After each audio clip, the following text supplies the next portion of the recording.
why this is a lucrative industry to get into. For this topic, I usually play a numbers game. Why? Simply because I honestly believe that everything we think and everything that we do is primarily based on numbers. Whenever you go into a store to buy a shirt, your primary issue isn't necessarily which shirt you'll buy as much as it is how much does it cost. When you take a cab somewhere, your primary concern isn't necessarily whether you think the cab will get you to your destination as much as it is how much is the fare. When it comes to the childcare industry, everything is in fact about numbers. I once had a gentleman say to me that he didn't think there was a need for childcare. I have about 1,000 daycares in my neighborhood, was his exact words. Well, usually when people say something like that to me in reference to the demand, I usually point them to the fact that I have listed on my flyer.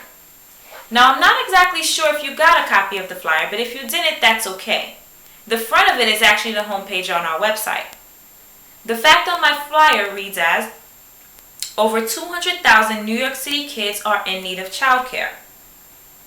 Now, I don't know, but is that something that you actually believe? Or is that something that you think I put onto the flyer just to get your attention?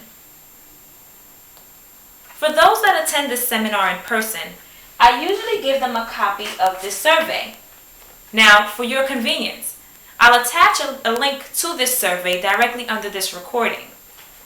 This survey was actually done by the New York State Child Care Coordinating Council alongside the U.S. Census Bureau. They were looking for statistical numbers in reference to child care needed in New York State for the year 2009, and this is what they found. The total children under 6 needing child care as parents work was estimated at 795,755 children. The number of women in the labor force that have had a birth in the past 12 months exceeded 131,000. Now that's a lot. That's a whole lot more than I actually stated on my flyer. But just so we can plug in some more numbers so that you can better understand, let's go back to the gentleman's comment in reference to the 1,000 daycares. And let's just say that these daycares, the 1,000 daycares, in his neighborhood were all group family daycares.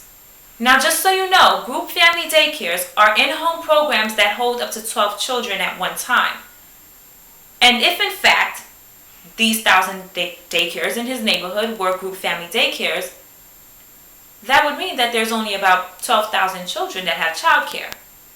What about the rest of them? The truth of the matter is, when it comes to childcare, there is no what I call revolving door interaction. When I say revolving door, I'm usually talking about services or business that you get that usually requires 5 minutes or less in interaction. That can be a simple visit to the grocery store to buy milk or bread or butter. When it comes to childcare, each provider actually has an extended relationship with both the parents and the child for an extended amount of time.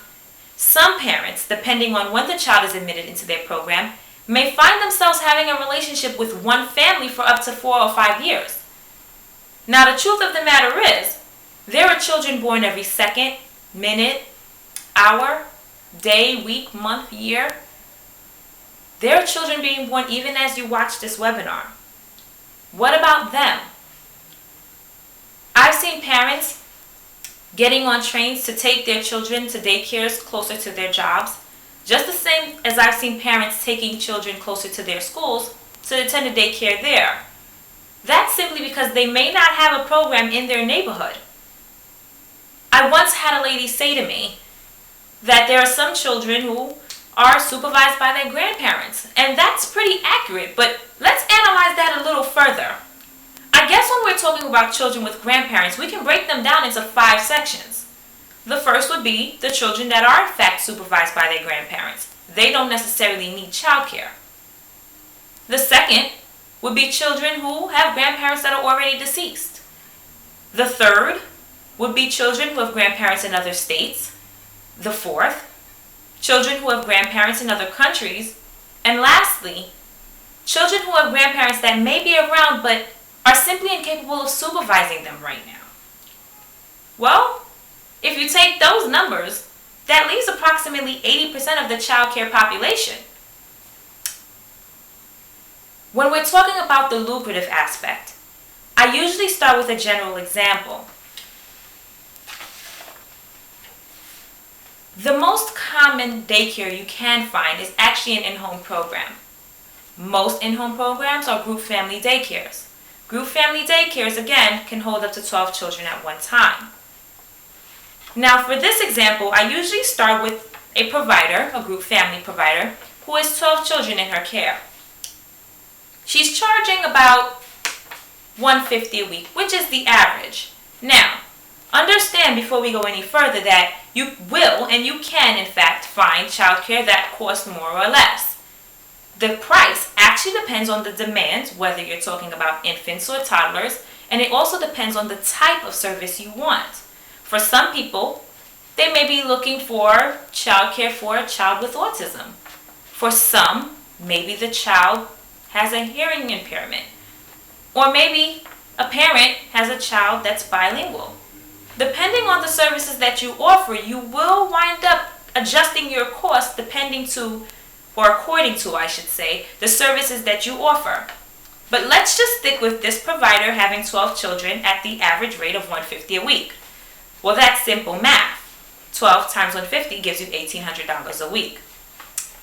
I might point out that licensed providers actually have the option to receive a voucher every month from the city, and it's supposed to cover food. Now, the amount of this voucher usually varies depending on the cost of living, so it adjusts on a year-to-year basis.